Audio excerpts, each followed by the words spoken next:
എടാ എന്തൊക്കെയുണ്ട് വിശേഷം? എത്ര നാളായി കണ്ടിട്ട്? എങ്ങനെ പോകുന്നു ജീവിതമൊക്കെ?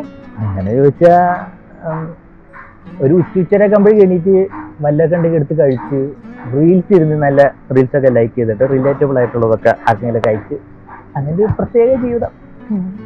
അല്ല നിനക്ക് ജോലിയൊന്നും ആയില്ലേ? തപ്പിലുള്ളതൊക്കെ എവിടെ നിന്നാണ് ഈ ജോലി? എടാ നീ സ്കൂളിൽ പഠിക്കുമ്പോ എല്ലാത്തിനും ഫസ്റ്റ് ആയിരുന്നല്ലോ, അപ്പൊ പെട്ടെന്ന് എങ്ങനെ? ആഗ്രഹിച്ച പോലെ അല്ല ഇവിടെ ജീവിതം. നമ്മൾ വിചാരിച്ച പോലെ ഒന്നും ജീവിതം മുന്നോട്ട് പോകണമെന്നില്ല. അങ്ങനെ പോണു ഒരു ഫ്ലോയില്. എടാ ഞാൻ ചോദിക്കുന്നുണ്ടെന്ന് തോന്നരുത്, നിനക്ക് എന്റെ കമ്പനി ജോയിൻ ചെയ്തൂടെ? അതിന് നീ ഏത് കമ്പനിയില്ല? അല്ല എനിക്കിപ്പോ ജോലിയൊന്നുമില്ല, ഞാനിപ്പോ ഒരു ഇന്റർവ്യൂവിന് പോയിട്ട് പറഞ്ഞേ, അത് മിക്കവാറും കിട്ടാൻ ചാൻസ് ഉണ്ട്. അപ്പൊ ഞാൻ നിന്നെ വേണമെങ്കിൽ കൂടെ ജോലിക്ക് കയറ്റാം.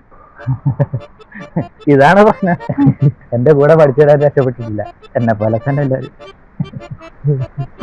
ഇതാണ് ഞാൻ ആരെ സഹായിക്കാത്തത്.